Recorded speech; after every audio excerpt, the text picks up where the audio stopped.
Buenas tardes a todos. Bienvenidos al Congreso Internacional sobre la práctica de la práctica científica, sobre la implementación de la práctica científica en las ciencias forenses. Em, Estoy muy honrada de estar aquí, gracias a los organizadores que me han permitido formar parte de este evento, gracias a Unión Latam, gracias a el Observatorio de Falsas Denuncias. Bueno, quiero comentarles mi trabajo, como bien les dije, se llama Desafíos desafíos en la práctica de las pericias o de las pruebas forenses en la aplicación de dichas prácticas, ya que la idea es que podamos implementar y podemos vencer aquella, digamos, rechazo o renuencia a aplicación de dichas prácticas o dicho rigor científico en las prácticas. Y lo importante es básicamente manejarse, como dijo Pablo, con los referentes y con la bibliografía que tenemos a disposición para poder seguir los lineamientos, por ejemplo, de la psicología del testimonio o los protocolos. Este, Bien, eh, respecto, por ejemplo, a lo que han dicho ayer, en el día de ayer, es importante mencionar todo esto porque justamente ayer se habló de la alienación parental y también del síndrome, el mal llamado síndrome de la alienación parental, y hemos visto los mitos que existen en relación a estos conocimientos, ¿no? Em, y también, bueno, acaba Pablo justamente a hablar del mito del síndrome de acomodación, que de todas formas, si bien está, digamos, científicamente comprobado de que no debería utilizarse, se sigue usando. Y con respecto a la alienación parental, por ejemplo, en lugar de utilizarla como hipótesis alternativa que podría instruirnos acerca de lo relacional o de la cuestión vincular, por el contrario, tenemos que cuidarnos con los términos que vamos a usar para que no genere resistencias o genere renuencias en la comunidad forense, pericial, ¿no es cierto? Por lo cual, se podría hablar también o falta de capacitación o falta de lectura. Bueno, ayer justamente también decían que se replicaban textos sobre alienación parental que eran inadecuados o eran incorrectos. Eso un poco también, ¿no? La difusión de textos y de escritos o de cosas que se suben a las redes que son incorrectos, pero además existen mitos que tenemos que derribar, y lo dijeron bien los psicólogos que hablaron hoy anteriormente sobre, por ejemplo, que los niños no mienten. Bueno, los niños mienten, eso desde ya que ocurre, pero en el entorno específico de lo que es la cámara Gesell o el relato del niño dentro de la cámara Gesell, que es su declaración testimonial, nos encontramos con que a lo mejor los niños no mienten, pero porque están convencidos de que em, eh, están convencidos de los hechos que ocurrieron, pero porque están bajo el efecto de alguna inducción o alguna implantación de memoria, que es lo que también mencionó antes la licenciada Marta Gasiglia. De esto ahora voy a hablar un poco. Esta es una introducción para ponerlos en tema, que es muy importante que se hable de esto, como, tal como habló Pablo recién. Si no hablamos de estos temas, los fiscales, los juzgadores, digamos, los jueces, van a tomar como referencia a lo mejor informes que están mal realizados. mal realizados en el sentido de que no siguen el rigor científico que los peritos, tanto como los psicólogos por código de ética, tenemos que seguir. Digamos, todo informe pericial tiene que tener un rigor científico.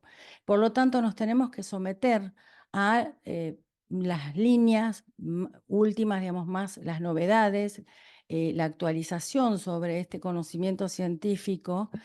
Y por lo tanto, no tenemos la opción de decir, yo no adhiero a esto y adhiero a esto otro, como decía Pablo, ¿no? Que hay como bandos, se generaron de pronto en estas temáticas. Y a propósito, quiero decir también que mi rol, bueno, ya me han presentado, ¿no? Pero mi rol es perito de parte, consultora técnica.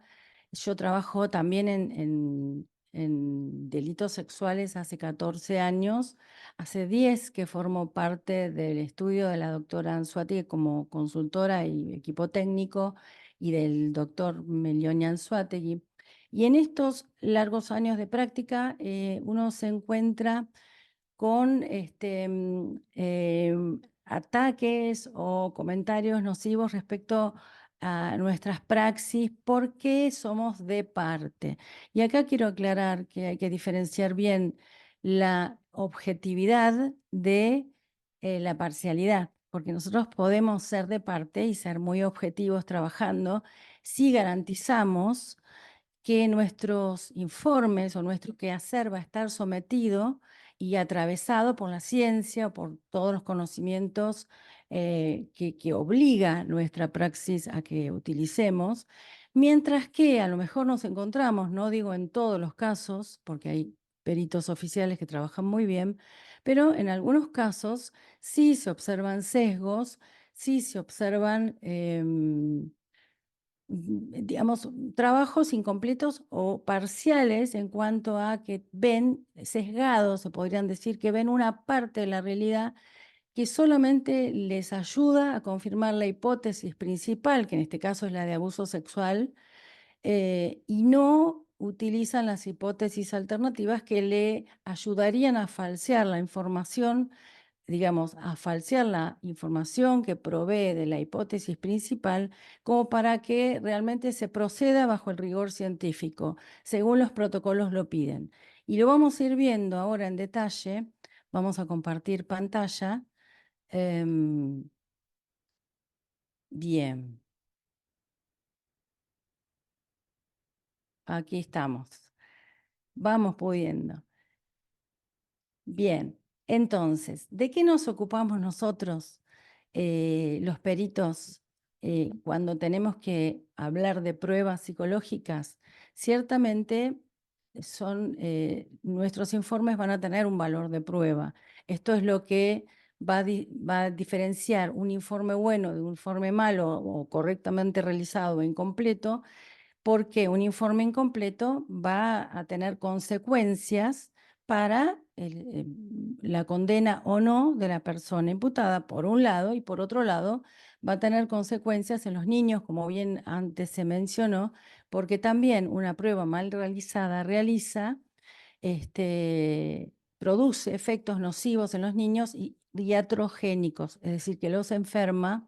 En este caso puntual, entre otros efectos nocivos que pueden generar, lo importante es que si un niño sospechado de abuso viene a una cámara Gesell o a una prueba pericial, no tiene que ser tratada como víctima a priori, como bien dijo Pablo, sino que tiene que su recepción de testimonio y su acercamiento a una prueba pericial tiene que ser sumamente cuidadosa, tan cuidadosa y aséptica como lo sería una intervención quirúrgica en una sala de operaciones, ¿sí?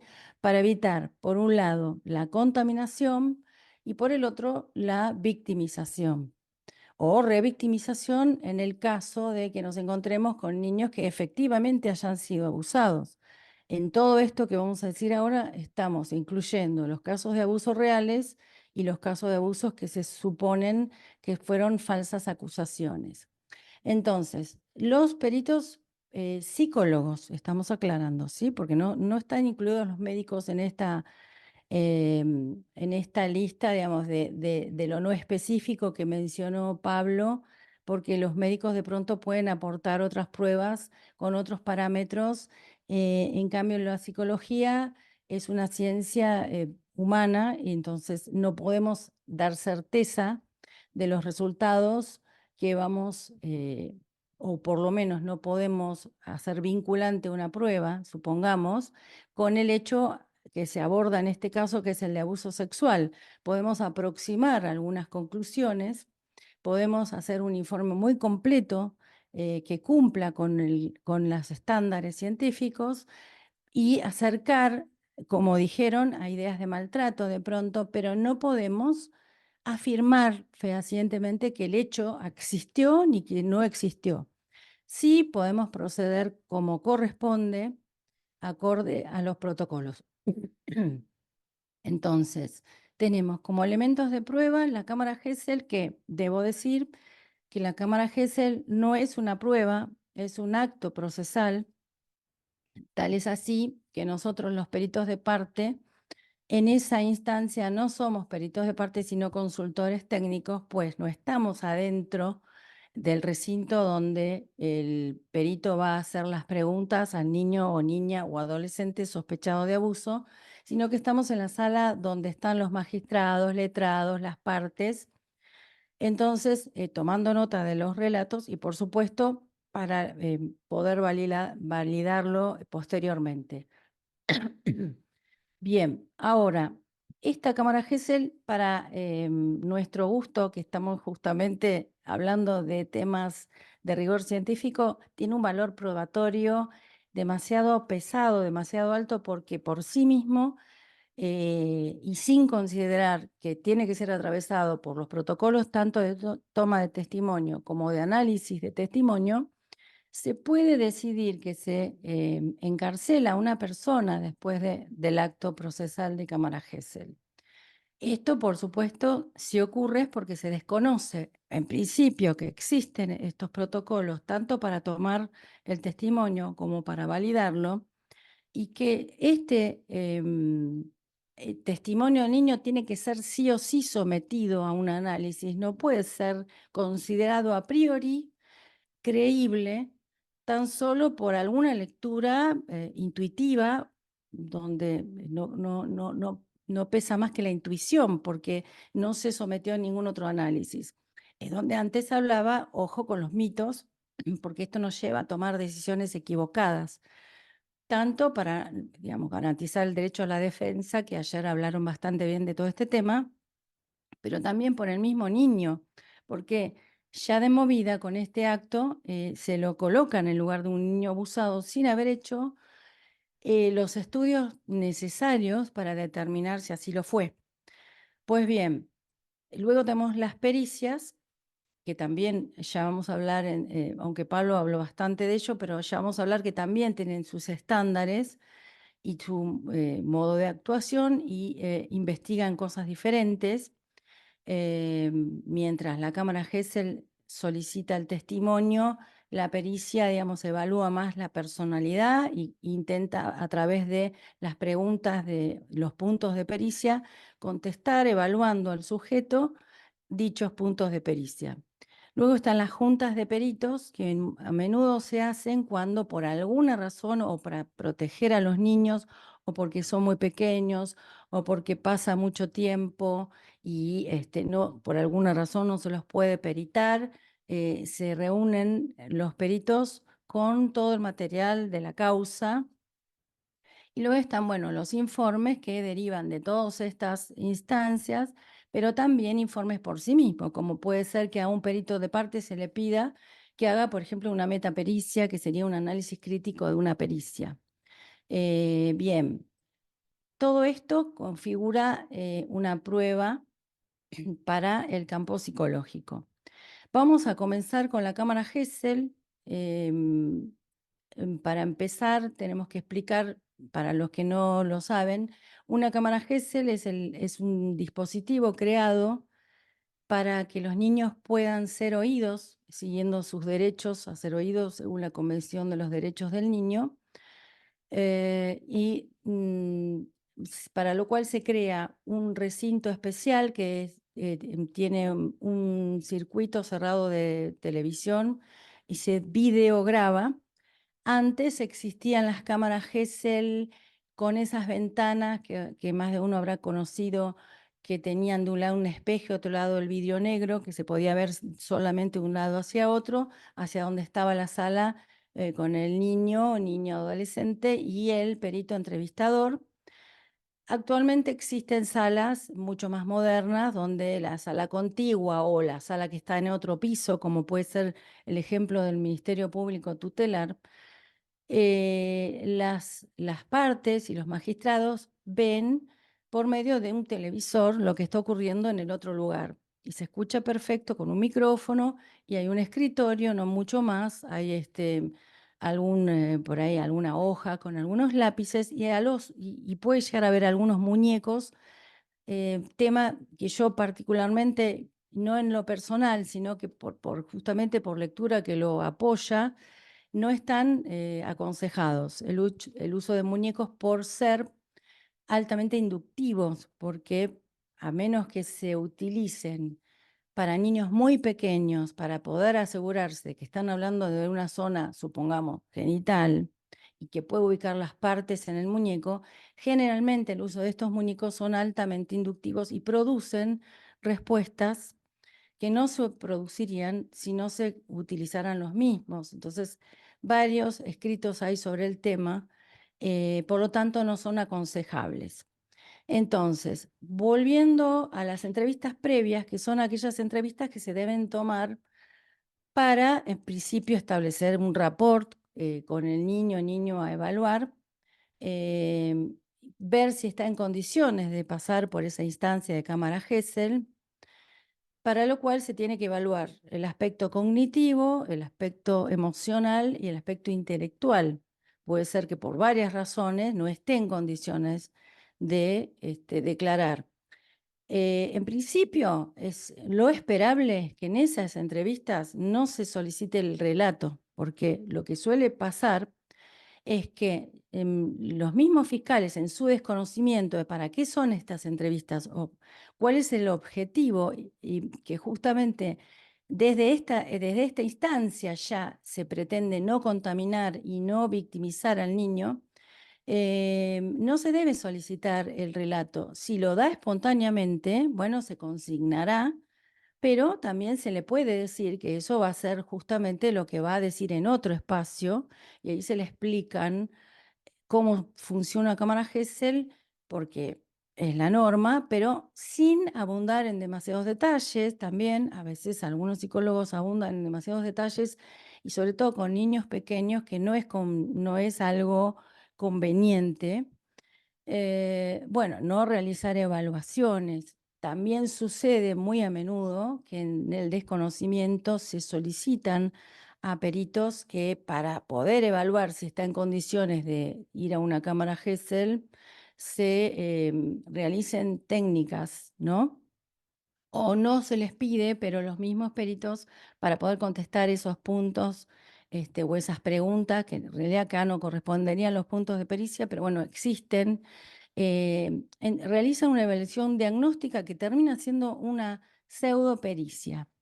¿Por qué? Y sin perito de parte, muchas veces. ¿Por qué? Porque se le toman técnicas o dibujos o otro tipo de técnicas gráficas o técnicas proyectivas a los niños, se le hace preguntas, digamos, ya se lo está contaminando de movida, cuando en realidad lo único que necesitamos acá es tener una buena charla de todo tipo, libre, para establecer la capacidad que tiene para dar detalles, para poder hablar del caso, si es que existió, si lo relata espontáneamente, hasta incluso poder evaluar si existe alguna presión sobre el niño para evaluar o no, porque muchos niños van porque los envían, no nos olvidemos de esto, para establecer el rapport desde ya con la persona que lo va a entrevistar.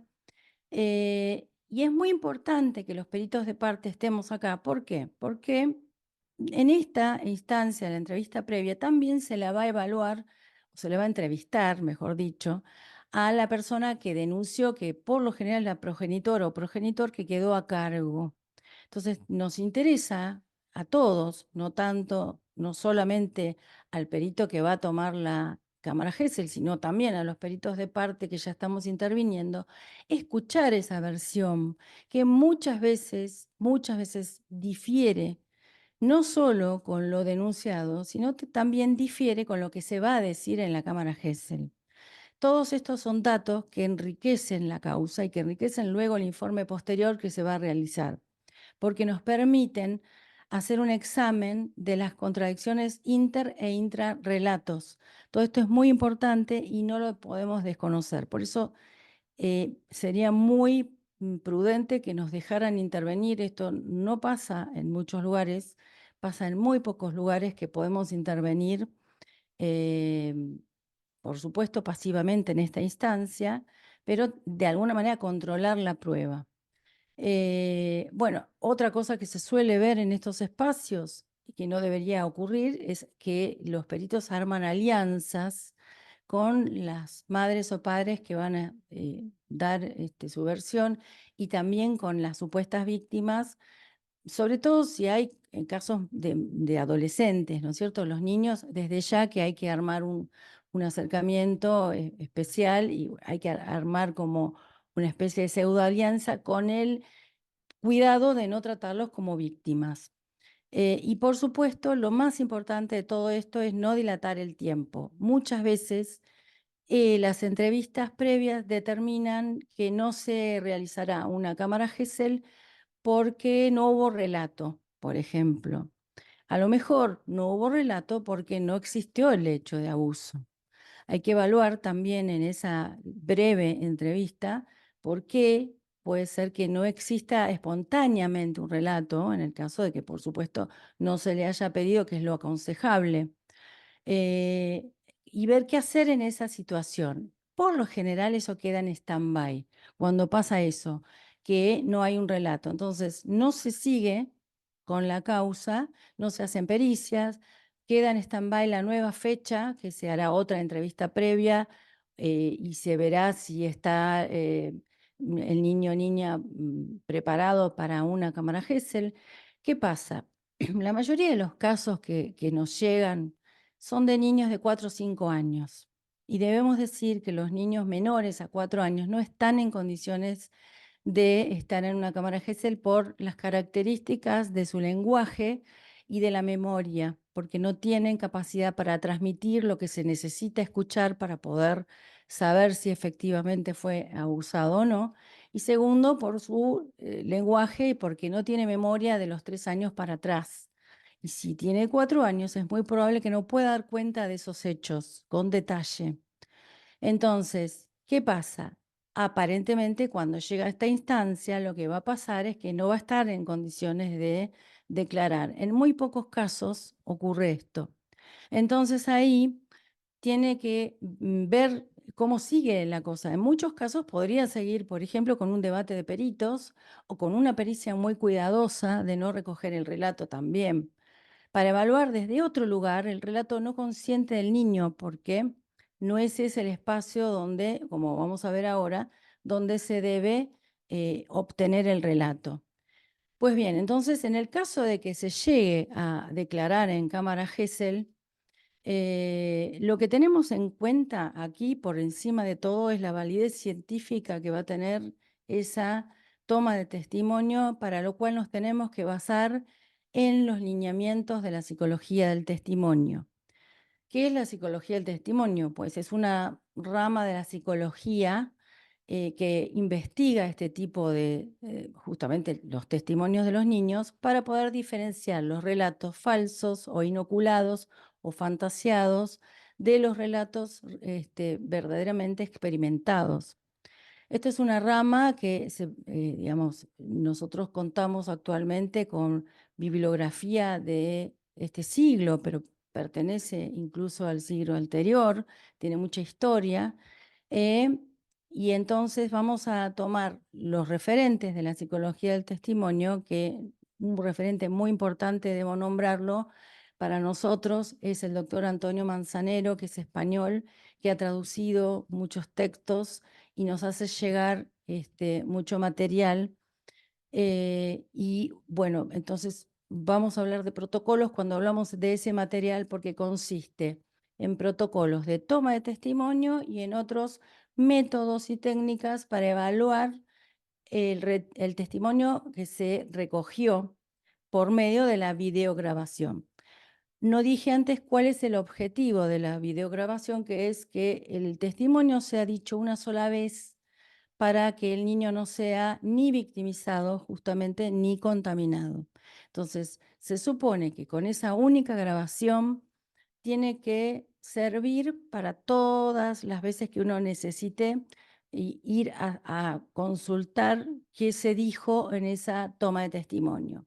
Para lo cual tiene que haber un protocolo de toma de testimonio, porque no nos olvidemos que en ese pequeño tiempo que no debe superar, no debería superar los 40 minutos en un niño pequeño, a lo sumo 45 en un niño más grande, debe obtenerse la mayor cantidad de datos posibles, pero haciendo las preguntas adecuadas y en el orden adecuado que hay que hacerlas, para lo cual hay que seguir un protocolo de toma de testimonio. Hay varios protocolos, debo decir, que están circulando en la práctica y hay varios que también están en las bibliografías, que muchos de esos son, bueno, el protocolo Nietzsche, que toma el nombre del instituto que lo creó. También está el protocolo de Michigan, el protocolo de la entrevista cognitiva, por ejemplo, hay otros. Sin embargo, el que más consenso tiene en nuestro país es que es el protocolo Nietzsche, que es el que por lo menos aconseja la guía de las buenas prácticas. Las guías de las buenas prácticas del 2013 aconseja esta parte de los protocolos. La parte que sigue de la valoración del testimonio no la menciona. Ahora vamos a ir adentrándonos más en esos temas, pero bueno, no solamente la guía de las buenas prácticas, sino también existe un protocolo muy bueno que se realizó en la ciudad de Buenos Aires entre el cuerpo infanto-juvenil del cuerpo médico forense y del Ministerio Público Tutelar, que también lo nombra, y también existen, vamos a decir, varias provincias que lo han adoptado. El problema que tenemos en nuestro país, que es muy extenso, es que no hay una, vamos a decir, bajada de línea, una resolución, una acordada que baje de la Corte Suprema que, no digo obligue, pero que sí aconseje al uso de el mismo protocolo en todos los lugares. Y esto produce que en algunos lugares no se utilicen determinados, que se pregunte mal o que se utilicen preguntas inadecuadas y no se utilice justamente esta metodología. Esta metodología es muy particular porque consta de 18 pasos, o sea, es muy completa y es muy estricta. Por ejemplo, les voy a dar un pequeño ejemplo, no voy a nombrar los 18 pasos, pero el protocolo debe comenzar con preguntas para ver si existe un conocimiento de la verdad y la mentira. El niño debe saber cuál es la verdad y qué es una mentira y cuáles son las consecuencias de no decir la verdad.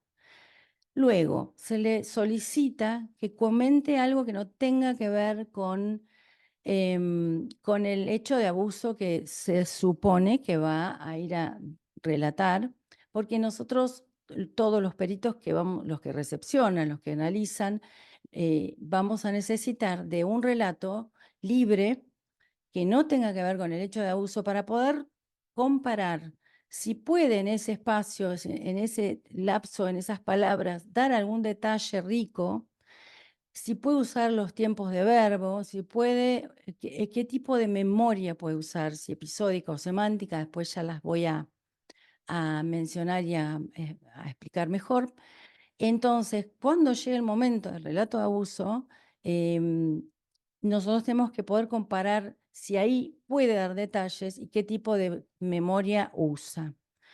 También se tiene que propiciar el relato libre, es decir, que espontáneamente el niño diga su relato de imputación, si lo hubiera, y no tener que estar llevándolo con preguntas, que es lo que a menudo pasa y uno observa, que de pronto aparece un relato estructurado, como podría ser mi papá o mi mamá o mi padrastro me tocó las partes íntimas, que es lo que más suele escucharse, o menciona alguna de las partes, como a veces los relatos son muy vagos e imprecisos respecto a algunos detalles, como podrían ser los tiempos, la frecuencia, a dónde fue, si por encima o abajo de la ropa, qué sintió y determinados detalles que sí se deben recoger para poder contestar a los criterios que vamos a analizar. Muchas veces los peritos se apuran y en lugar de hacer las preguntas focalizadas que vayan a aclarar, luego, posteriormente que el niño terminó su relato libre, lo van haciendo a medida que va diciendo. Entonces, eso le va dando una estructura y queda, digamos, una historia convencible o convincente, este, que no es lo que corresponde, no nos sirve, no es fiable todo lo que diga el niño que no esté surgiendo de un relato espontáneo es inexacto, es poco fiable. Si después de un buen rato de decir su relato de imputación libre, se le preguntan algunas preguntas focalizadas o para aclarar lo que dijo que no se entendió, pues ahí sí corresponde, por supuesto, que se hagan esas preguntas para aclarar, porque necesitamos tener bastante información, pero no antes. Y, por ejemplo, preguntas que no deben hacerse. Bueno, preguntas capciosas y sugestivas. eh, Preguntas directas, bueno, antes del relato libre, como dije antes, preguntas que no haya dicho el entrevistado. Por ejemplo, si no dijo, supongamos que le dolió el tocamiento, no se le debe preguntar especialmente si lo dolió. Vamos a tratar que primero lo diga y si no lo dijo, tenemos que consignar que esa respuesta fue dada luego de una pregunta directa. Las preguntas que inciten a realizar inferencias o especulaciones, por ejemplo, ¿qué pensaste en ese momento? ¿Qué sentiste en ese momento? Son preguntas que lo llevan al niño a especular. Y ese tipo de respuestas especulativas forman parte de la memoria semántica que tiene que ver con lo que luego voy a explicar, con todo un sistema de relato que no es creíble o en relación al relato de imputación. Vuelvo acá a lo que dijo Pablo también, que nosotros no vamos a evaluar si el hecho existió o no observando una cámara Gesell, solamente vamos a evaluar la credibilidad del relato y solamente lo podemos hacer mediante estos métodos. En cuanto a las preguntas capciosas y sugestivas, hay experimentos realizados por la doctora Elizabeth Loftus cuando se tenían que probar de alguna manera que la memoria se puede implantar o que ciertos sucesos que no ocurrieron se pueden implantar. Los experimentos demuestran que personas, por ejemplo, que estaban atestiguando un accidente, iban encargados de hacer esas preguntas, que por supuesto estaban preparados para eso, y realizaban ese tipo de preguntas capciosas y sugestivas que consistían en, por ejemplo, preguntar, ¿vio los vidrios rotos que cayeron del auto?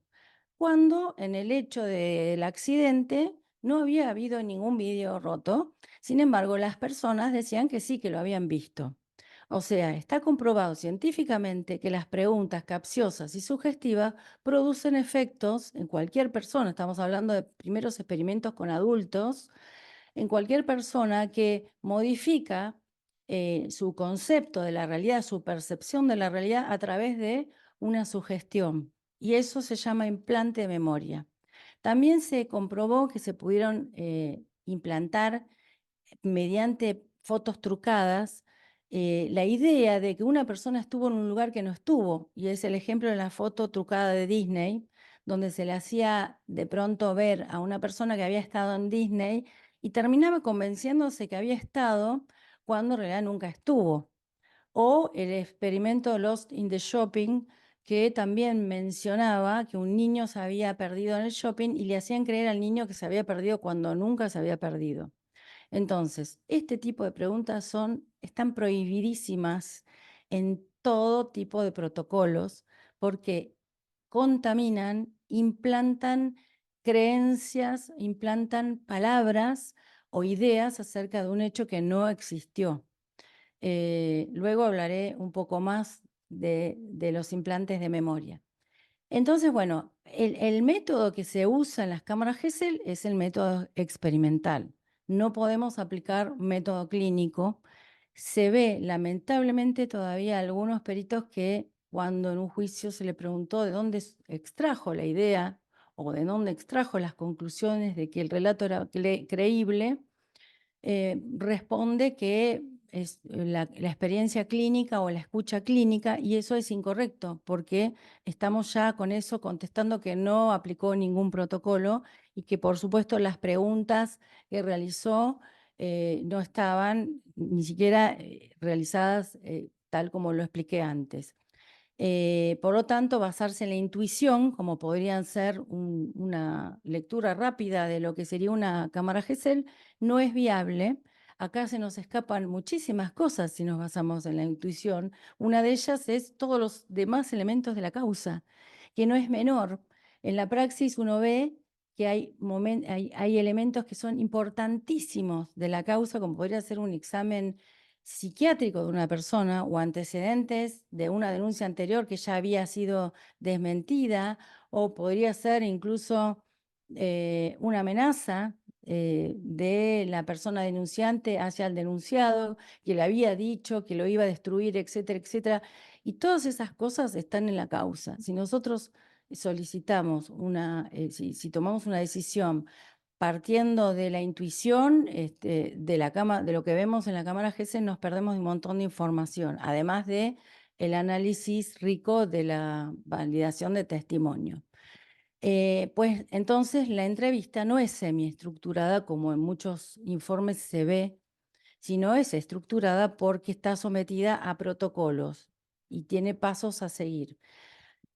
Luego están los métodos de análisis de validez del relato de imputación. Siempre es sobre el relato de imputación. Si no hubo relato de imputación, no hay nada que analizar.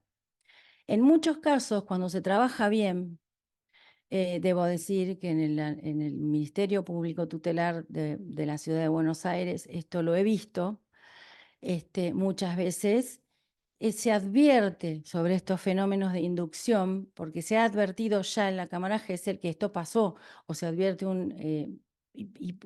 también voy a agregar al cuerpo médico forense que lo he visto también eso, se advierte sobre que un relato está muy estructurado, adultizado, guionado o alguna cuestión que pueda advertir sobre la falsedad del relato o la no credibilidad, con lo cual ni siquiera se llegan a hacer estos métodos de análisis, pues ya de por sí se sospecha falsedad. Y se sugiere que se siga la investigación por otro lado. Eso también es viable. De no ocurrir eso, también, por supuesto, tenemos que pasar por todos los métodos habidos y por haber. No es necesario que se usen todos los que voy a nombrar ahora, pero también sería muy recomendable que no se use uno solo. Lo que se estila es que de los 3 primeros que voy a mostrar en esta filmina, que es el método SBA, el método que es el listado de validez, el método CBCA, que es el contenido basado en criterios que forma parte del listado de validez, y el monitoreo de la realidad, que digamos, también forma parte del SBA, que es la diferenciación de las dos memorias, semántica y episódica. No sean estos los únicos criterios que se utilicen, porque hay otros que son muy valiosos. Sin embargo, gracias, a veces sí nos encontramos con que se usa el CBCA. ¿Qué pasa? El criterio CBCA, que es el del medio, solamente evalúa el aspecto cognitivo y se puede administrar solamente a niños mayores de 6 años, porque los niños menores a 6 años muchas veces no pueden responder acorde a lo que solicitan esos criterios para que se cumplan. Incluso se ve que para que se cumplan esos criterios, los peritos suelen hacer preguntas inadecuadas, directas, del orden de si te pidieron un secreto, si te pidieron o que pensaste o que sentiste o, digamos, cosas que ya había mencionado que no correspondían. Por ejemplo, tenemos, bueno, aquí entré en los tipos de memoria porque el último de los criterios, que es el monitoreo de la realidad, habla justamente de esto, ¿no? Diferencia los tipos de memoria. Cuando yo dije antes que lo aconsejable era que el primer relato que se dijera en la cámara Gesell fuera, o el último, a veces es al final, pero siempre se pide al principio, un relato que no fuera el de imputación, es porque en general ese tipo de relatos que no son los de imputación siempre van a realizarse con una riqueza de detalles, con un orden secuencial, con datos que son de la realidad externa, donde se juega la percepción o la senso-percepción, y por eso se llama memoria episódica, que es senso-perceptiva, secuencial, y según Tulvin, que es el que habló de este tipo de memoria al comienzo, los niños menores a 4 años no podrían recordar, con lo cual les cuesta mucho este tipo de memoria.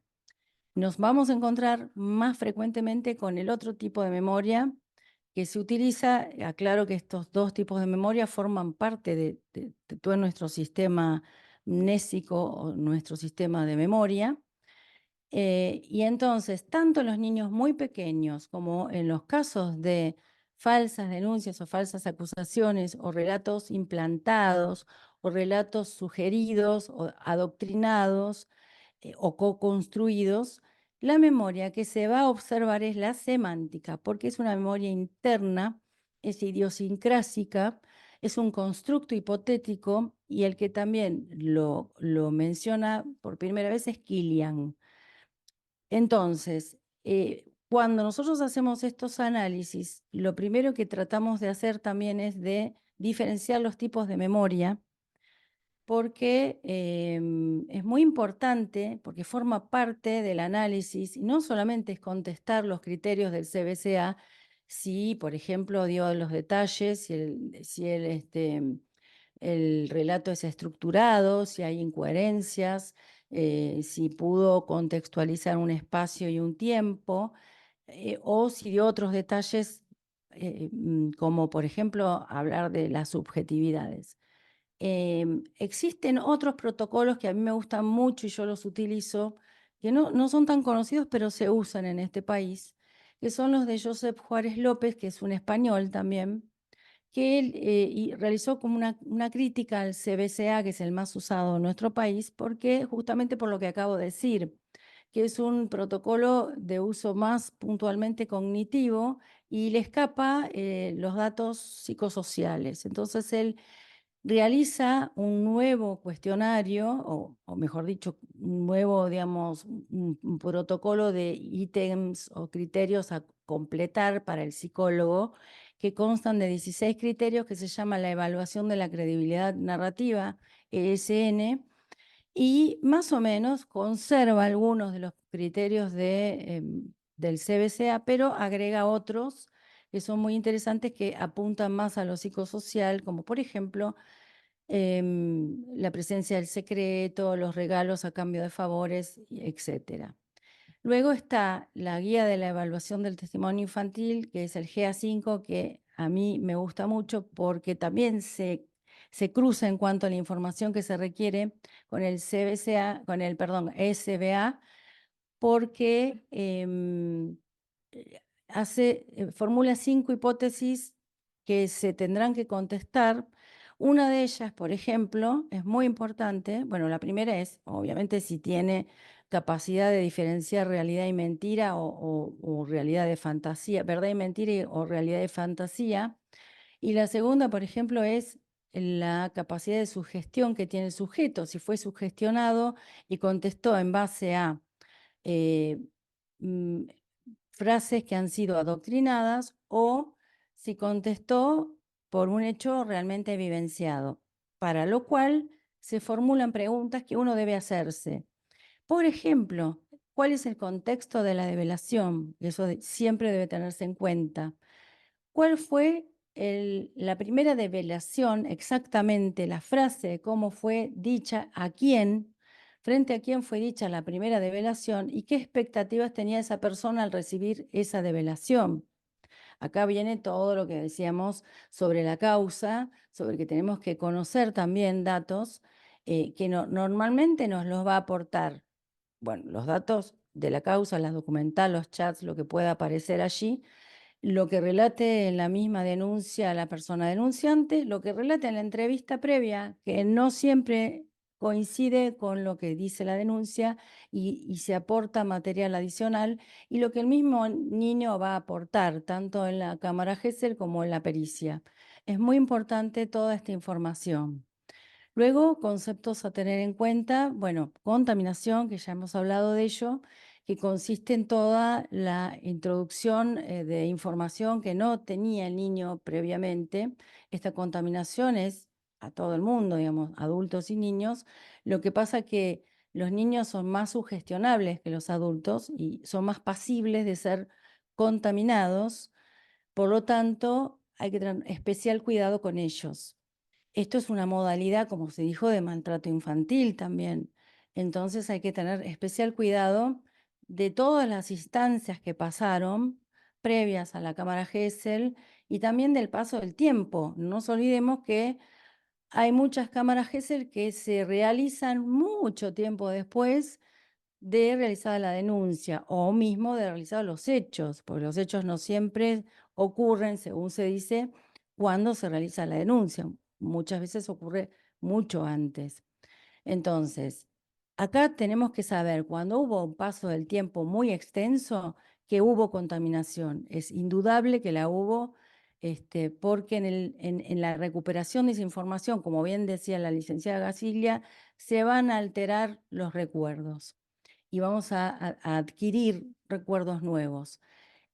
Para esto vamos a hablar de los implantes de memoria, relatos alterados, falsa memoria también le llama, que son todos los conocimientos aportados por la doctora Elizabeth Loftus, que tienen un rigor científico, tiene comprobación científica y que no pueden desconocerse en nuestro medio.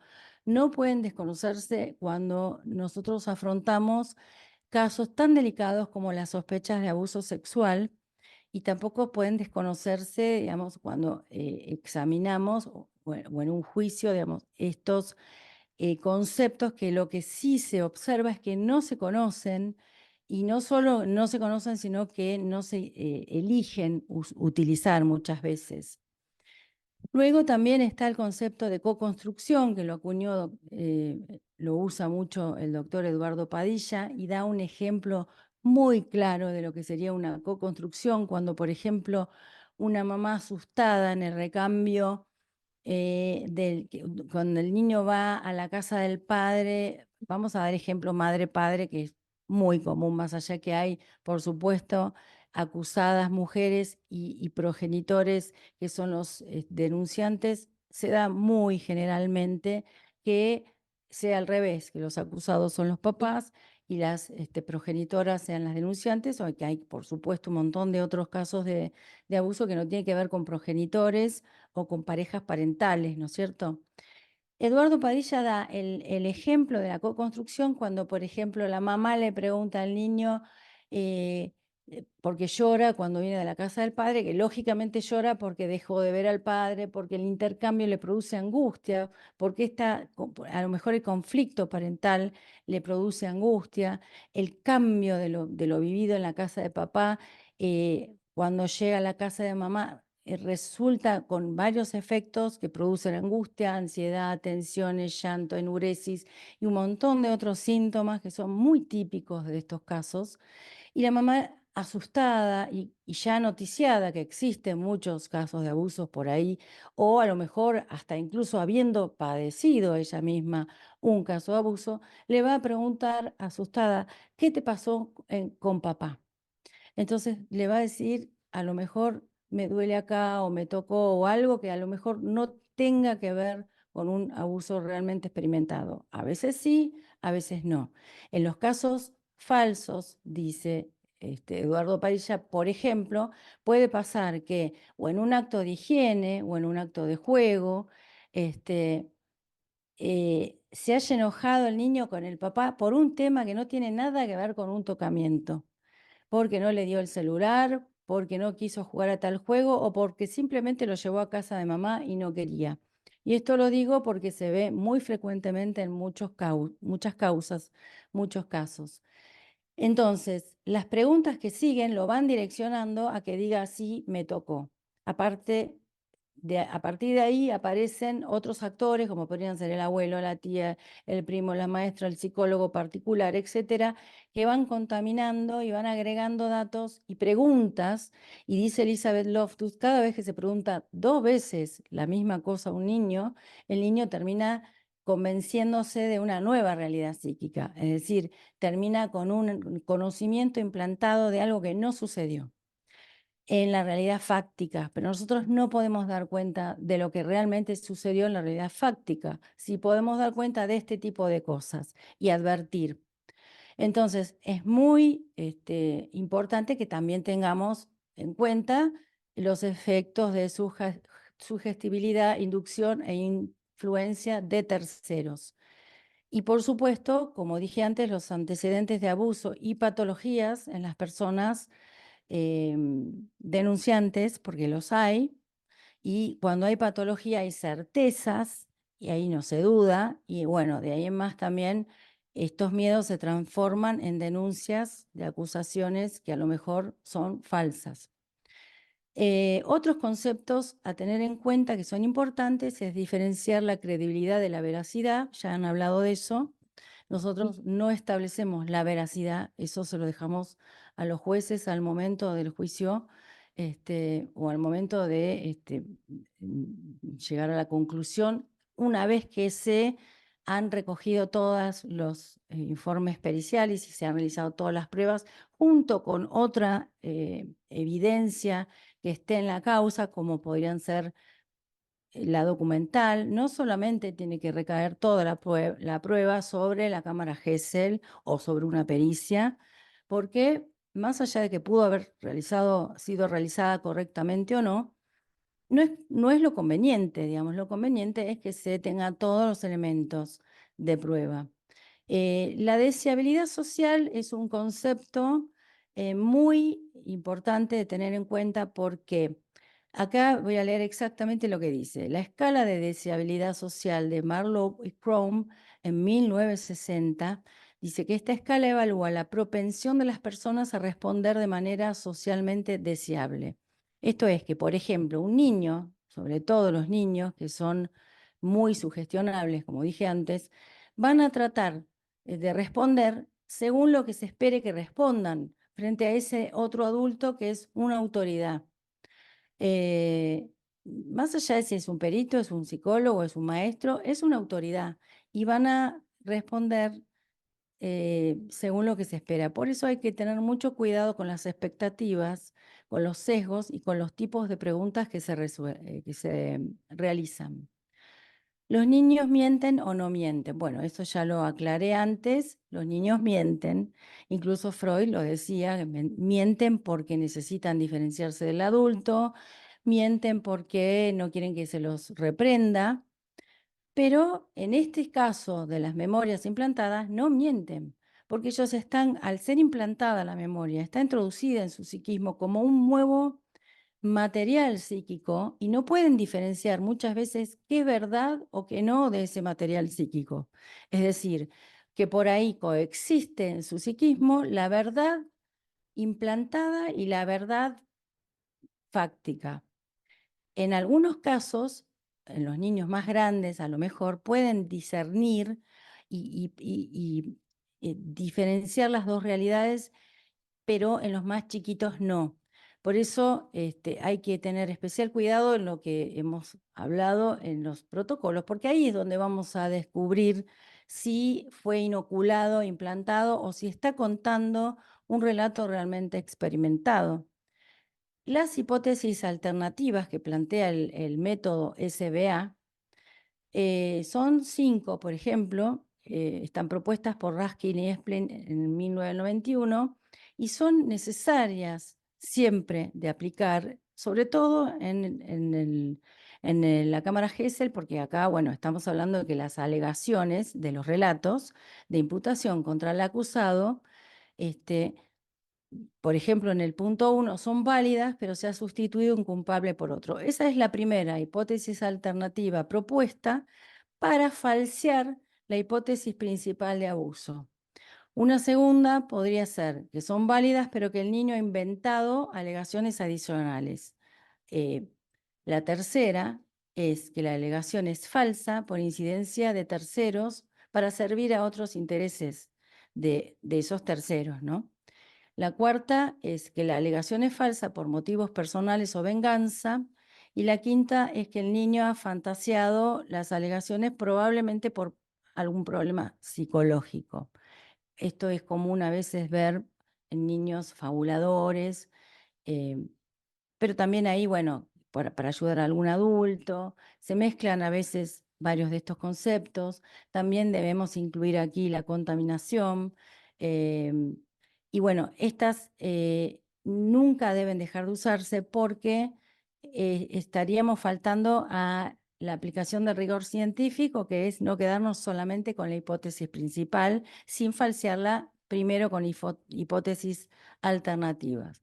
Por lo tanto, un informe bien fundamentado tendrá que tener que utilizar más de un método, como he mencionado antes, contestar todos los criterios con detalle. A menudo se ve que los criterios se mencionan, pero no se fundamenta por qué se considera que se cumple o no se cumple un criterio.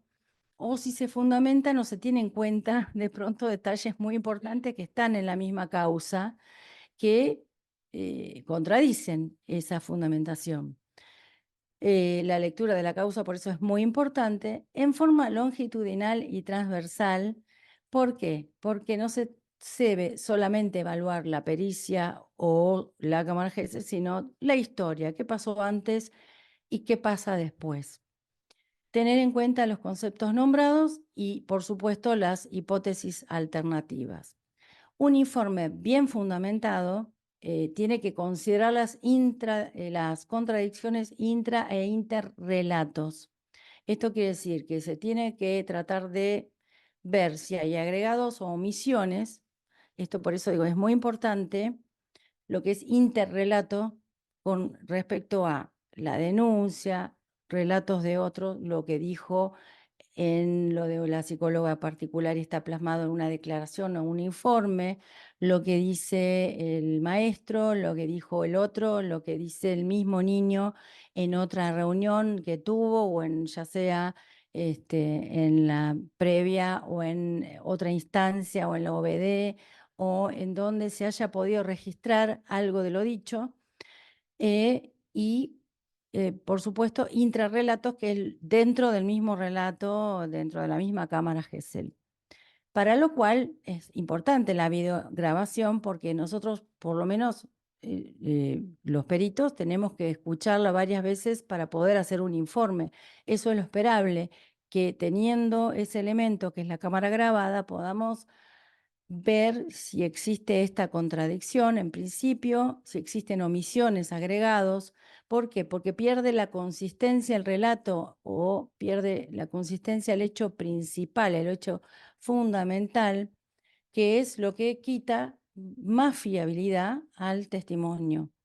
Entonces, para eso necesitamos también saber el contexto de la denuncia y que no exista un sesgo de confirmación, esto es recortar la información solamente para quedarse con la hipótesis principal, o podría ser al revés, para quedarse con la hipótesis de abuso. Tenemos que contar con todos los elementos. Bueno, entonces, una imputación tiene valor probatorio si fue hecho conforme a protocolos, realizado bajo las técnicas mencionadas, si incluye los conceptos mencionados, las hipótesis alternativas, los antecedentes, la lectura de la causa y que el informe sea bien fundamentado. Ahora bien, yendo a las pericias, la pericia, digamos, es otra instancia, no tiene que ver con la cámara Gesell. Acá se va a evaluar la personalidad de la persona peritada, sea niño o adolescente, y se va a evaluar sobre su subjetividad, no sobre hechos concretos, porque nosotros acá no vamos a poner en duda si los hechos existieron o no, ni tampoco vamos a recoger el relato, sino nos limitaremos a contestar, o al menos el perito oficial se tiene que limitar a contestar los puntos de pericia. Y los peritos de parte podemos firmar en conformidad ese informe pericial, firmamos en disidencia y o ampliamos sobre datos que ahí no figura que le interesan a las partes puntualmente. Los instrumentos son la entrevista y la utilización de técnicas. Y aquí viene el fundamento científico. A menudo se suele ver que se utilizan técnicas proyectivas nada más, que son los dibujos, técnicas donde se proyecta la personalidad en una hoja o en un juego determinado, un cuestionario rellenando sobre todo algunas preguntas, como podría ser el cuestionario del trauma, de frases revisadas, para evaluar si hay trauma. Hay otros cuestionarios de tipo proyectivo, pero no es multimétodo. Multimétodo es que contengan técnicas psicométricas, es decir, que estén estandarizadas. Esta es la diferencia entre lo psicométrico y lo proyectivo. ¿Cuál es la característica de lo proyectivo? Que si se realizan dos pruebas a la misma persona, muy probablemente arroje distintos resultados. ¿Por qué? Porque los resultados, digamos, los indicadores de dichas técnicas proyectivas no están estandarizadas. Si bien hay rasgos comunes que suelen indicar, por ejemplo, determinadas características de personalidad, sí pueden orientar respecto a la personalidad. De hecho, son técnicas que vienen de la clínica, pero para este campo forense, para este campo particular de los sucesos de sospecha de abuso sexual, no sirve porque no nos va a indicar, no nos va a arrojar ningún indicador que sea compatible de manera específica, sino de manera inespecífica, que es lo que ya hemos hablado antes, que se puede compartir con otros orígenes, otras patologías. Entonces, con eso no podemos nunca establecer una relación directa entre los resultados de las técnicas y el hecho de abuso sexual. Aún también cuando se utilizan técnicas psicométricas tampoco podemos establecer. Pero ¿qué pasa? Lo que sí podemos hacer, y lo que hacemos de hecho cuando investigamos con las técnicas psicométricas, primero es asegurarnos que estamos trabajando con el rigor científico de que estamos utilizando técnicas estandarizadas. Y después vamos a dar una información bastante completa para contestar esos puntos de pericia.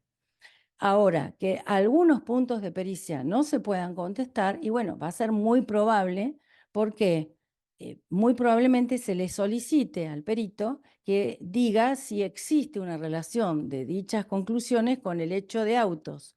Y no podemos nosotros decir que existe una relación directa, no es vinculante la prueba en ese sentido.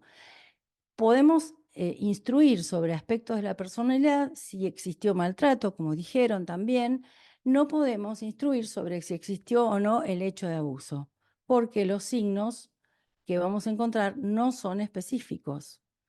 Y puede haber otras razones de estas apariciones.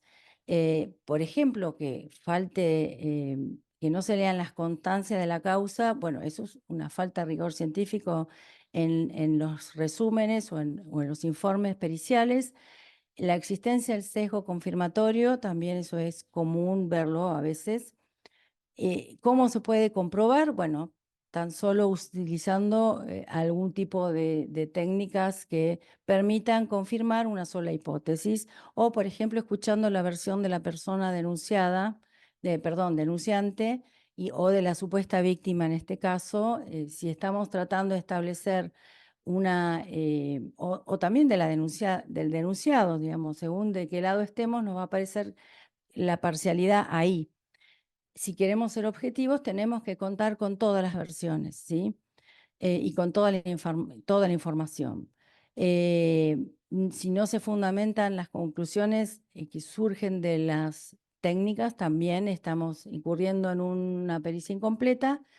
Y por último, la aplicación de la perspectiva de género es un problema porque si bien existe y todos tenemos derecho, digamos, a que se nos aplique la perspectiva de género, esto invalida el uso de los cuestionarios por ejemplo, el Minnesota o el Million, que son cuestionarios de las técnicas psicométricas, lo cual implica falta de rigor científico. Vamos cayendo ahí otra vez. Voy a cerrar con una frase que voy a leer de Elizabeth Loftus, que dice que por medio de experimentos se concluyó que no existe evidencia de represión de recuerdos y que tampoco encontró evidencia de recuerdos encubridores, y demostraron que la memoria es fácilmente manipulable y maleable, pudiendo implantarse en los sujetos falsos recuerdos. Esto es muy importante, cierra todo lo que vine diciendo, que fue bastante. Espero que hayan podido escuchar y disfrutar esta disertación. Gracias por estar, gracias por escuchar y les dejo mi email por si quieren consultar fuentes o contactarme. Y bueno, me quedo para las preguntas que deseen realizar. Muchas gracias, licenciada Marzán, por su claridad y su presentación entera, tan clarificadora. Tenemos un par de preguntas. Desde Argentina nos pregunta Sebastián Sufo. Buenas tardes, licenciada. ¿Es posible realizar una pericia a una madre o padre denunciante para determinar algún indicio de psicopatía y así complementar la pericia del menor afectado? ¿Puede Sí, suceder que en el perdón. Sí, continúa la pregunta. ¿Puede suceder que el mayor en su infancia fue quien fue el abusado y usa al menor como medio de exposición de su trauma?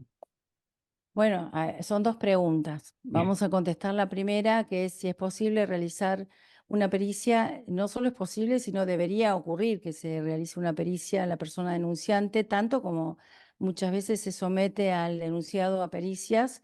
Si bien no es vinculante y el denunciado puede no hacer esa pericia y no por eso se lo va a considerar acusado, digamos, responsable del hecho que se le acusa. Muchos se someten a ese tipo de prácticas periciales y entonces es justo que también las dos partes pasen. Yo creo que deberían pasar por ese tipo de pericias y de la forma que lo mencioné, utilizando las técnicas multimétodo y ese tipo de pregunta se contesta utilizando cuestionarios. Por ejemplo, existe un cuestionario que se llama el test de Minnesota o MMPI-2 que nos ofrece rasgos de personalidad con más claridad y de modo estandarizada que lo podrían, por ejemplo, aportar las técnicas proyectivas, que también lo aportan. Existe el Roger, por ejemplo, que también nos puede instruir sobre ese tema. Pero el Roger tiene críticas porque a veces da rasgos que no corresponden con otras técnicas estandarizadas, no coinciden, o en casos de patologías no las detecta. Entonces, se aconseja que sean las técnicas psicométricas que están estandarizadas. Y en el caso de existir, por ejemplo, una psicopatía o una distorsión de la realidad o por rasgo paranoide o alguna persona, digamos, con rasgos psicóticos o border, en las escalas clínicas va a ser detectada muy probablemente, por lo menos para abrir o más investigación o para tenerlo en cuenta. Eh, si no se pudiera realizar ese tipo de cuestionario, porque es muy extenso, consta de 540 preguntas y tarda 1 hora y media, a lo mejor podríamos acudir al Million, que es un cuestionario más simple, más breve, que tiene menos preguntas, tiene solamente escalas clínicas y también nos puede instruir sobre ese tipo de cosas que necesitamos saber. Luego, lo de la proyección de un hermano en otro, bueno, sí, no solo es posible, sino que también se observa la proyección de una madre a un hijo, y esto ya muchas veces no tiene que ver con la alienación parental, y acá quiero diferenciar. Una cosa es la alienación parental de padres a hijos, que también es un problema relacional, según el DSM-5, que tiene que ver con una manipulación que se ejerce sobre el niño. Y otra cosa es la psicosis, donde posiblemente la persona psicótica, si fue abusada, necesite no estar sola en esa soledad, digamos, no solo del hecho de haber sido abusado, sino de la psicosis. La psicosis, por lo general, tiende a armar un uno con otra persona. Entonces, ya de por sí, sacando los temas de abuso, el hijo o uno de los hijos queda captado por progenitora, en este caso sería psicótica. Entonces, muy probablemente se identifique con la madre para, por un lado, porque la madre no está sola en eso y traslada y proyecta su problema a su hijo y pasa a tener certeza de que ese hecho también le excitó a su hijo, le ocurrió a su hijo, sino que también desde el niño, en la soledad que genera em, las rupturas de vínculo que se producen a partir de este tipo de denuncias, va a quedar pegado a la parte, digamos, denunciante, es decir, a veces como único referente. No nos olvidemos que frente a un hecho, a una denuncia de este tipo, se va a romper el vínculo, se va a interrumpir con no solo el progenitor, siempre estamos dando ejemplos, ¿no? Puede ser al revés, puede ser progenitora, denunciado y progenitor, o padrastro, tío, maestro, lo que fuera. Estamos dando un ejemplo. Un progenitor denunciado se le corta el vínculo y no solamente va a tener un impedimento de contacto con ese niño, sino toda su familia, los abuelos, tíos. O sea que el niño pierde una red extensa de contención que era importantísima, básica para la constitución subjetiva de ese niño, y entonces queda en manos de un progenitor que muy probablemente no sabemos, y por eso también la necesidad de las pericias, puede estar afectado por alguna patología leve, severa o alguna mala experiencia personal que también la proyecte en su hijo.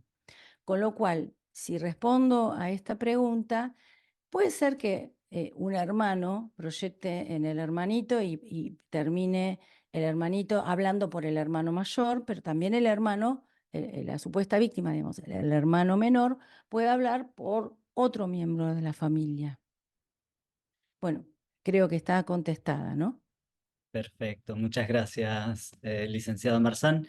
Tenemos una pregunta más de Daniel Cornaglia, que le pregunta, ¿qué opinión tiene que la profesional que hizo la cámara Gesell sea la misma profesional que hizo la pericia psicológica en el expediente, cuando el imputado y o detenido tiene dicho acto procesal en contra?